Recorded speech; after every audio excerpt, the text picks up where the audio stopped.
Selamat pagi, salam sejahtera. Isu hangat pagi ini, Mahyadin kini lebih bahaya daripada Najib. Menjatuhkannya sudah jadi kewajipan. Berita sepenuhnya.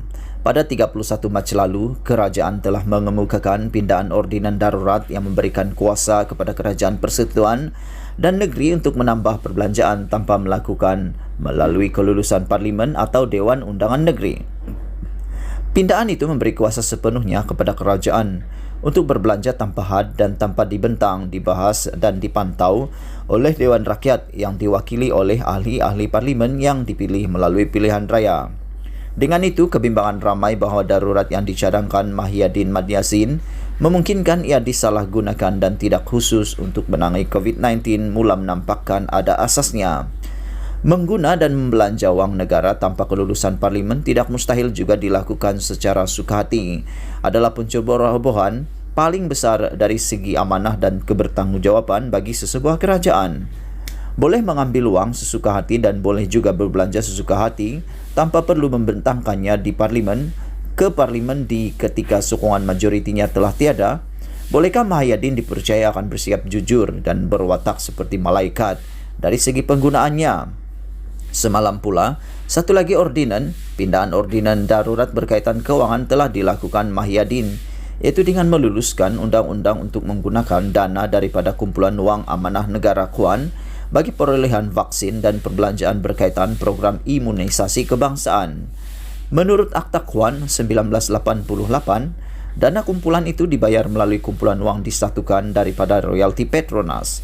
Dalam ulasannya, bekas Perdana Menteri Najib Razak menjelaskan, objektif penubuhan KUAN adalah untuk memastikan penggunaan optima hasil sumber-sumber asli negara yang menyusut agar dapat memberi sumber pendapatan yang berterusan dan stabil demi faedah negara dan generasi akan datang. Katanya, berdasarkan peruntukan Akta KUAN 1988, pihak-pihak yang wajar membuat sumbangan termasuklah Petronas atau sumber-sumber menyusut yang lain dan pihak yang terlibat dalam penyelidikan dan pembangunan sumber-sumber alam semula jadi.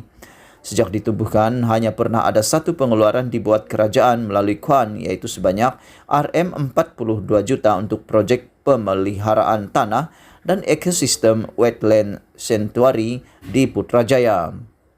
Masa saya Perdana Menteri, tiada pengeluaran pernah dibuat daripada KUAN, tambah beliau. Menurut Najib lagi, saiz dana KUAN telah berkembang hampir 4 kali ganda dari 4 bilion menjadi lebih RM16 bilion pada akhir tahun 2017 berikutan hasil sumbangan yang tinggi daripada Petronas serta pulangan pelaburan yang semakin meningkat.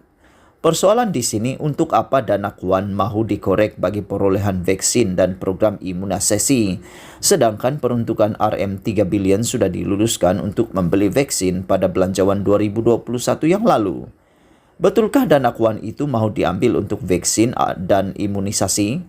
Apakah jaminan ia bukan dijarah untuk perkara-perkara lain bagi kepentingan politik Mahyadin, khususnya untuk mengekal dan mempertahankan kuasanya? Hanya dalam tempoh kira-kira 2 bulan saja setelah darurat dikuasakan, sudah 2 pindaan undang-undang berkaitan kewangan dilakukan Mahyadin yang berselindung di sebalik proklamasi darurat. Tanpa ragu-ragu lagi, ini adalah tanda paling bahaya sedang menerpa negara kita. Menjelang 1 Ogos akan datang, tidak mustahil lebih banyak lagi pindaan akan terus dilakukan oleh Mahyadin dengan menggunakan hujah serta alasan darurat juga. Akhirnya apa jadi kepada negara kita? Apakah seorang Perdana Menteri boleh terus dengan bebas melakukan apa saja kepada negara ini dalam tempoh parlimen digantung? Yang nyata, hanya dengan 2 pindaan tersebut saja, Mahyadin kini sudah boleh dianggap lebih bahaya berbanding Najib dahulu. Jika Najib dahulu dikatakan berbahaya kepada masa depan negara kerana skandal 1MDB, sebaliknya Mahyadin kini dengan 2 pindaan undang-undangnya yang memberinya hak mengguna dan berbelanja wang negara sesuka hati itu, beliau boleh terdedah kepada perlakuan yang mungkin 10 kali ganda lebih besar daripada 1MDB. Ibarat seseorang yang boleh mengambil dan berbelanja sesuka hati wang yang bukan miliknya tanpa boleh disoal dan ditanya oleh sesiapa, tidakkah ini sebesar-besar bahaya sedang mengancam kita semua?